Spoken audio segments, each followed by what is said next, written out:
กับทักทายสบายดีพี่น้องๆยินดีต้อนรับเข้าสู่สองน้องกงดอกพี่น้องพาพี่พาน้องมาบ้านข้าวพี่น้องมาบ้านกาซอยหมูซอยเพื่อนบรรยากาศสิเป็นได้เนาะพาพี่พาน้องไปติดตามรับชมเด้อเด้แม่งเด้งนักนี้ตัวโบราณนั่นแหละจะถ่ายเองนะฮะนี่หาแถววันถ่ายไปมาไหวจริงป่ะมันนี่ก็เตี้ยน้ำเลย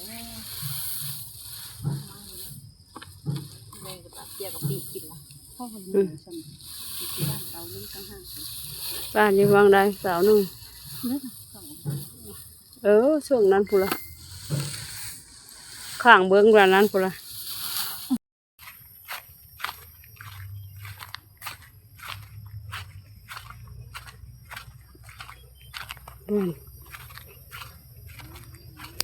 บ้านกาเนาะบ้านกาซอยหมูซอยผู้ตีนี้ก็ประมาณสี่โมง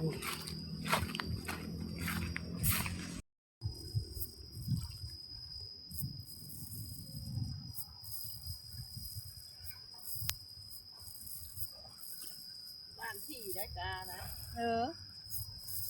ทำนั่นแหละถ่ายนะดูพยักนะถ่ายหัวนั่นเรื่องเองว่า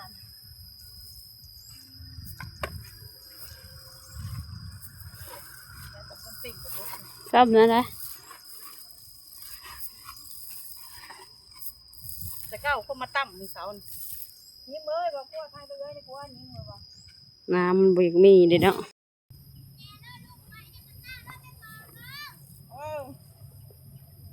พาเดี๋ยวไปเจอกัน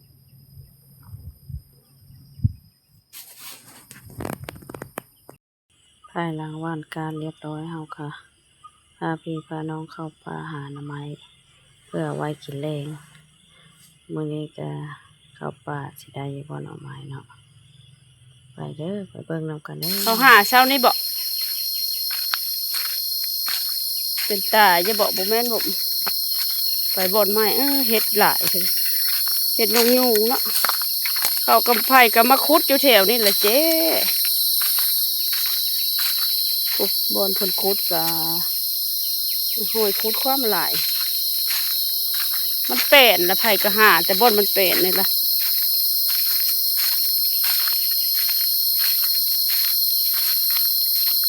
ไปเลาะบ่อนเนาะเพื่อสิได้หน่อไม้กินแรงนั่นแหละเขามาหาแล้วบ่อนเขาเกี่ยเขาขวัดจนเป็ดเติร์ดมาละสิท่านเลยบ่ซ้ำบ่อนไกลๆนั้นจากแรกขบวนย่างเขาไปหน้าอีพวกเบิ้งห้อยเขาคุดปั่นหมูดุดพี่น้องป่าทำไมไปโน้ตอันนี้พี่น้องโน้ตอันกระเดือน้อยบ่เขาเอามากินได้จะได้จักโน้ตเพียงเห็นเขาเก็บไปกินอยู่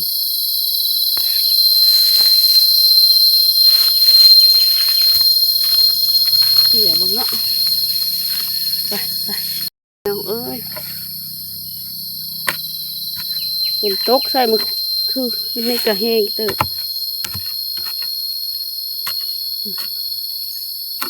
กระโปดก็นี่ดูหน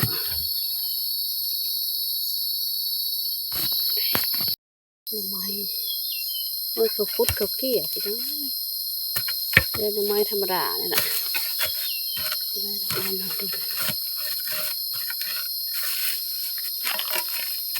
้กองกับระมา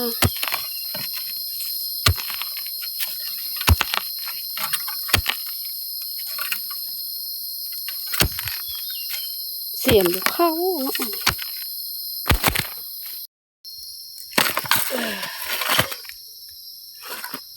ได้หน่อไม้เลย